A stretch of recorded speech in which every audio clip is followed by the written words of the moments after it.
I use arrow left. Basically, I do up and down to turn left and turn right. I gain too much speed and I try to slow down, then I end up going horizontal. Yeah, that's what I thought. So I'm guessing, how many phases Dipperlicious are in the exercise number 2? Quick input, half rev, full rev. Okay. People disregard the third phase of the second exercise. They disregard it, they despise it. They don't use it. What they do when they do rings map with exercise number 2 is that they mostly only play with the first fade of the exercise by doing short inputs. Because here's what happens. If you're arrow left and you get too horizontal, usually it's because you press up too many times in a row on like a quick input. Okay, let me show you what it does, Dipperlicious. So here I'm flying vertical. Now I'm pressing arrow and I'm like feathering my boost. I'm gonna press up shortly 3 times in a row on each revolution. Ready? Look at my nose. 1, 2, 3. Horizontal, almost horizontal. If I want to press up 3 times in a row to turn right on 3 different revolutions, what should I do? First of all, the whole point of exercise number 2 is that not only do you have to press up and down to turn, you also have to press up and down after every time you turned in order to put some verticality back on your car. Right? So here, you're going to see that sometimes I do up and down, not to turn, but to get verticality, because once you do up once, then you got to do back. You got to go down once also to compensate what you just did. You have to press up and down sometimes very quickly on each revolution just to put your nose back up again or backwards a little bit to slow down, right? And the thing is, let me go back to free play for that. The third phase of the revolution is basically a tornado spin, which means that if you keep it for one whole revolution, see my nose is making a rotational, is like making a rotation, like a circle. What does that mean? That means that if I press up right now, look at my car's nose. If I press up right now for one revolution and I drop it, your nose is supposedly coming back to the same spot it was before. Just like a tornado spin. If you do a full tornado spin, your nose comes back to normal. What happens is that if you're starting vertical and you want to keep being vertical while turning to the right, either you can go up and then down to get some verticality back, or you can go up on a whole revolution and just turn like this. And what happens in reality is that you have to do a mix of different phases of the second exercise. Sometimes you're going to have to keep doing a whole input for a whole revolution just to get your new trajectory, but to keep the nose straight. So what you can do is that you can go up, up, down, and up again, and then up. Right? So the up and downs should be used, the up and downs in the third phase, like the 2 extremes, should not just be used to turn. They should be used all the time to keep control of your car's verticality. It's not just important to turn to the right, because then what do I do here? I'm supersonic almost. It's important to go to the right while keeping control of your verticality at all times. See, here I'm too vertical, so I'm going to do a whole tornado spin. And then a whole tornado spin again. And see how vertical I became? Right? And the problem is that if you're too horizontal, there's no amount of doing up for a whole revolution or down for a whole revolution that's going to put your nose back to vertical. So when you do exercise number 2, you never want to go too horizontal. Otherwise, the only way to come back up would be to do a reverse clock, which you're not ready to do. So you want to keep your nose like in between 90 degrees and I would say a bit less than 45, because that will allow you to keep getting verticality if you hold the input, whether up or down, for a whole revolution. Of course, you can also use upright and downright if you want. That will be easier to keep your nose vertical, because those two inputs, upright and downright, will give your nose more verticality, because they're responsible for, they're part of the tornado spin side of the joystick, right? But I don't like doing that, because you learn more from using all three phases of the revolution by going up and down. So instead of just going up, as soon as you're done with the turn you need to do, you need to readjust your car. Okay, so it's a constant game of getting a new trajectory and also keeping verticality of the car. So let's say I have to do a right turn here, and then I have to go straight. What I'm going to do is that I'm going to go up, and now that I'm going to the right, I want to put my nose back up again by going down. Okay? It's a constant game of trajectories versus verticality. This is why you have to compensate all of the inputs you do. Even if they're short inputs or longer inputs, you always have to focus on keeping your nose straight. And so if you're going too horizontal, it's because at some point you're not compensating for the verticality of your car when doing a turn, especially a right turn by pressing up. I go up here, and see, I'm going too fast here.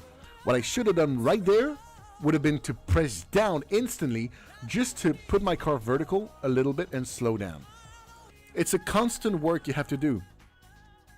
But don't worry, because the amount of effort you're going to put into this is not going to last. You will soon get the feeling of the car. Like, see, this is too horizontal already. So, boom, little tone. So I'm turning right while keeping, for a whole revolution, while keeping my inputs down or up, I mean. And you have to remember that the car does a full circle. The nose does a full circle every time you keep the input down or up for a whole revolution. Okay, look at this. Okay, this is the car. Those circles represent every time you keep the input for one revolution. So the car is facing this way, so the up input is going to be the blue one, right? The blue one is your up input. So when the nose is here and you do a whole tornado spin, it's gonna come back to that original point. When you do a tornado spin, it should come back to the original point when you started to do it. Okay? That makes sense, right? What does that mean? That means that if the car is a bit less vertical, okay? Let's say the car is 45 degrees. Okay, imagine the car right now is 45 degrees. It's 45 degree horizontal. So when you start doing your tornado spin, you're 45 degrees. That means that at some point during the revolution, your nose is going to be as vertical as it can be before coming back to 45 degrees. And this very instant around here, maybe, when it's as vertical as it can, is the moment when you should either stop pressing the input or making the other input in order to get even more verticality. So what you want to do is, if you're 45 degrees horizontal right now, you do up until the nose is as high as it can, and whenever it is as high as it can, you are pressing down, and this will give even more up. This will even put you more vertical. If I do 45 here, boom, right now, see, right before the revolution was when my nose was as vertical as it could. Right now. At this time, when that happens, I want to press down. Down. And see, now my car is very vertical. It's like a bit more than 90 degrees.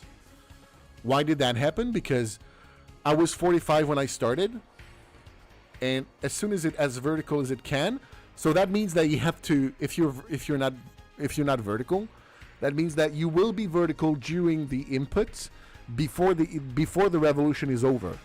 When that happens, you press down in order to put your nose even back up more. So it's funny because you start being 45 degrees, then you do this, and boom, And now look at this. I'm more than 90 degrees. So I started like this, and in just 2 revolutions, I was like this. Right?